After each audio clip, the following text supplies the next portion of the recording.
नमस्कार, मी पल्लवी रेणके। अलविदा 2012 या IBN लोकमतच्या विशेष कार्यक्रमात तुमचं स्वागत। यात आपण पाहणार आहोत वर्षभरातील सामाजिक आणि आर्थिक घडामोडींचा आढावा।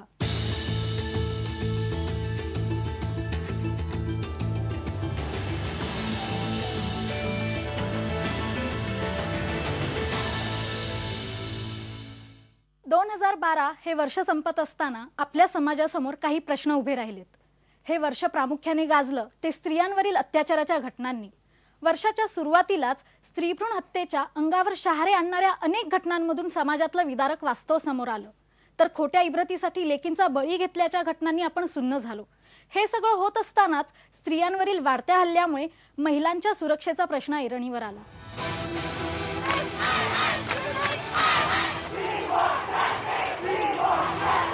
हे तरुण देशातल्या सत्ताधीशांच्या दारावर धडक द्यायला आले, कारण त्यांना त्यांच्या मनातला संताप देश चालवणाऱ्यांपर्यंत पोहोचवायचा होता। या संतप्त तरुणांना सरकारच्या अश्रुधुरांच्या नळकांड्या, पोलिसांच्या काठ्या आणि पाण्याचे फवारे रोखू शकले नाहीत। देशातील रणरागिणी रस्त्यावर उतरल्यावर आपल्याच धुंदीत जगणाऱ्या सत्ताधाऱ्यांना भानावर यावं लागलं।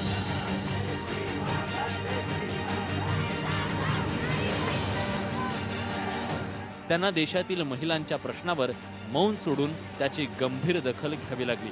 हम तो बहुत चिंतित है इससे, कल कभी हमारे लड़की पर भी हो सकता है, इसलिए हम बहुत कठिन से कठिन कार्रवाई के लिए ये प्रयास कर रहे हैं। हमारी सरकार, हमारे नेता लोग इसमें बहुत जबरदस्त एक एक्शन लेने के लिए हमारे को सुझाव भी दिए हैं। हम सब तरीके के प्रयास करेंगे। 2012 हे वर्ष गाजलं ते विशेष करून महिलांवरील अत्याचाराच्या घटनांनी। वर्षाच्या सुरुवातीलाच बीड जिल्ह्यातील परळीतल्या स्त्रीभ्रूण हत्येच्या प्रकरणाचं विदारक वास्तव जगासमोर आलं आणि डॉक्टर सुदाम मुंडेच्या अनेक क्रूर कृत्यांनी देश सुन्न झाला।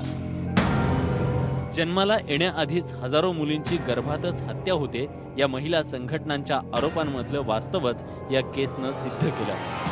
स्त्रीभ्रूण हत्येची अंगावर शहारे आणणारी शेकडो प्रकरणं आणि राज्यातील अनेक सुदाम मुंडेही देशासमोर येत राहिले। सामाजिक संघटना रस्त्यावर उतरल्या, दबाव वाढताच सरकारला जाग आली। गर्भलिंग निदान करणाऱ्या केंद्रांवर धाडसत्र सुरू झाली। मुली मारणाऱ्या हातात पोलिसांनी बेड्या ठोकल्या तर त्यांचे साथीदार गजाआड गेले। पण आजही स्त्रीभ्रूण हत्या रोखण्यात सरकार आणि समाज अपयशी ठरलाय। पुरोगामी म्हणून येणाऱ्या महाराष्ट्रीयन म्हणून आम्हाला फार लाजिरवाणं वाटलं। एकीकडे जन्माला येण्याआधीच मुली मारल्या जात होत्या, तर दुसरीकडे स्वतः आंतरजातीय विवाह करू इच्छिणाऱ्या मुलीचा जन्मदात्या बापानंच गळा घोटला। महाराष्ट्रातल्या या पहिल्या ऑनर किलिंगच्या केसनं पुरोगामी महाराष्ट्राला कलंक लागला। आशा शिंदेची हत्या केल्याप्रकरणी शंकर शिंदेला अटक झाली, पण समाजातले जातीभेदाचे तट तुटून पडण्याऐवजी भक्कम होण्याचा धोका वाढत चाललाय। जे महिलांच्या विरुद्ध अत्याचार होत आहेत त्यामध्ये आरोपींना कडक शिक्षा झाली पाहिजे आणि छेडखानी जो आहे, छेडछाड हा अजामीन प्राप्त गुन्हा झाला पाहिजे। वर्षाची अखेर होत असताना महिलांच्या सुरक्षेचा प्रश्न ऐरणीवर आलाय। एका आठवड्यात राज्यात बलात्कार, छेडछाड आणि हत्येची अनेक प्रकरणं समोर आली। 3 डिसेंबर रोजी डोंबिवलीत मुलीची छेडछाड रोखणाऱ्या तरुणाची हत्या करण्यात आली। 9 डिसेंबर रोजी वृद्ध महिलेवर पवईत बलात्कार करण्यात आला। 10 डिसेंबर रोजी फर्ग्युसन कॉलेजच्या गेटवर विद्यार्थिनीवर हल्ला करण्यात आला। 11 डिसेंबर रोजी डोंबिवलीत 4 वर्षाच्या मुलीवर बलात्कार झाला। 13 डिसेंबर रोजी नागपूरमध्ये 12 वर्षाच्या अंध मुलीवर बलात्कार झाला, तर 17 डिसेंबर रोजी जळगावमध्ये भावानंच आपल्या बहिणीची हत्या केली। महिलांना सत्तेत आरक्षण देणाऱ्या राज्यात संरक्षण कधी देणार असा सवाल विरोधकांनी विचारला। शिवसेना प्रमुख बोलले ते आता सुद्धा कळतंय की आरक्षणापेक्षा पहिलं रक्षण करा, त्यांचं रक्षण करा। महिलांना आरक्षण ठीक आहे, पण पहिलं रक्षणाची गरज आहे आणि त्यांच्या कर्तृत्वावरती ते येतीलच। दरम्यान महिलांवरील अत्याचार, महिलांबाबतचे गुन्हे, अपघात आणि पोलीस दलातील रिक्त पदं याबाबत धक्कादायक माहिती समोर आली आहे। माहितीच्या अधिकारातून मिळालेल्या माहितीनुसार महिलांवरील गुन्ह्यात सतत वाढ होत असल्याचं स्पष्ट झालंय। प्रजासंस्थेच्या वतीनं मुंबईतील सर्व पोलीस स्टेशनमधून ही माहिती घेण्यात आली आहे। 2009-2010 सालात बलात्काराच्या 171 घटना घडल्या होत्या, तर विनयभंगाच्या 384 घटना घडल्या. 2010-2011 सालात बलात्काराच्या 180 घटना तर विनयभंगाच्या 487 घटना घडल्या. 2011 ते 2012 सालात बलात्काराच्या 207 घटना तर विनयभंगाच्या 552 घटना घडल्या. म्हणजे दर दिवशी एका महिलेवर बलात्कार होत असतो, तर दर 2 दिवसात 3 महिलांचा विनयभंग होत असतो. 2 वर्षांपूर्वी अशीच माहिती गोळा करून प्रजासंस्थेनं राज्य सरकारकडे सोपवली होती, पण त्याकडे गांभीर्यानं पाहिलं गेलं नाही. शहरातली ढासळती कायदा आणि सुव्यवस्था वेळीच सावरायची असेल तर या माहितीचा वापर करून सरकारनं योग्य पावलं उचलणं आवश्यक आहे. हे असं झालं तरच येणारं वर्ष सावित्रीच्या लेकींना संरक्षण आणि सन्मान देईल. आंदोलनांनी 2011 हे वर्ष गाजलं, पण 2012 मध्येही त्याचे पडसाद कायम जाणवत राहिले. अण्णा हजारे यांचं लोकपालासाठी आंदोलन, त्यातून नवा पर्याय देण्याची त्यांची घोषणा आणि पुढे अरविंद केजरीवाल यांचा नवा पक्ष, यामुळे आंदोलनांना नवं वळण मिळालं. दरम्यान देशात वेगवेगळ्या कारणांसाठी अनेक आंदोलनं उभी राहिली. काही आपला ठसा उमटवू शकली, तर काही मध्येच विरली.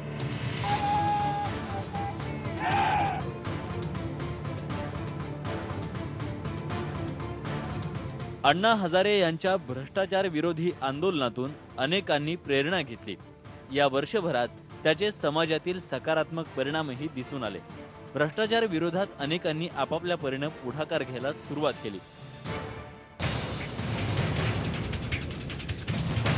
चंद्रपूर जिल्ह्यातल्या भद्रावतीमध्ये कर्नाटक एमटा कंपनीच्या अवैध खाणकामाचा घोटाळा स्थानिक तलाठी विनोद खोब्रागडे यांनी उघड केला.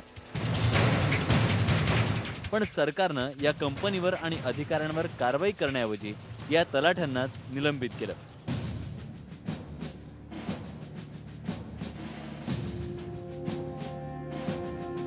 खोब्रागडे यांच्याप्रमाणेच राज्यातील सिंचन घोटाळा उघडकीस आणण्यात विजय पांढरे यांनी मोलाची भूमिका बजावली.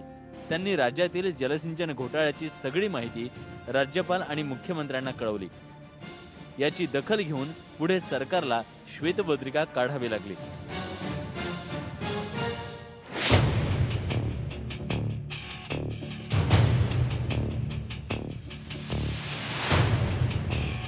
राज्यात अनेक प्रश्नांसाठी अनेक आंदोलनं उभी राहिली. या सर्वात जास्त आंदोलन गाजलं ते ऊसाच्या प्रश्नाचं. ऊसाला योग्य भाव द्या या मागणीसाठी खासदार राजू शेट्टी, रघुनाथ दादा पाटील आणि शरद जोशी यांनी आंदोलन पुकारलं. सरकारनं हे आंदोलन मोडून काढण्याचा प्रयत्न केला. त्यातच या आंदोलनाला पुढे हिंसक वळण लागलं.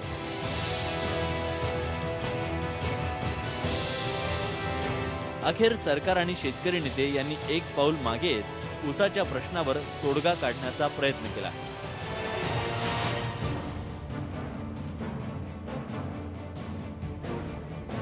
इकडं ऊसाचं आंदोलन पेटलं असताना उत्तर महाराष्ट्रात पाण्याचा प्रश्न पेटला.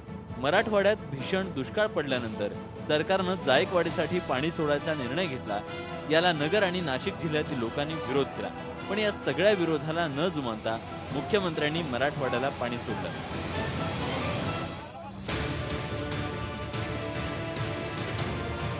राज्यात ही सगळी आंदोलनं पेटली असताना म्यानमारमध्ये झालेल्या अत्याचाराचा निषेध म्हणून काढलेल्या रझा अकादमीच्या मोर्चाला हिंसक वळण लागलं. मोर्चाच्या नावाखाली आलेल्या काही समाजकंटकांनी आझाद मैदानाबाहेर हिंसाचार घडवून आणला. यात प्रामुख्यानं मुंबई पोलीस आणि मीडियाला टार्गेट करण्यात आलं. सगळ्यात महत्त्वाची गोष्ट म्हणजे यावेळी दंगलखोरांनी महिला पोलिसांचा विनयभंगही केला.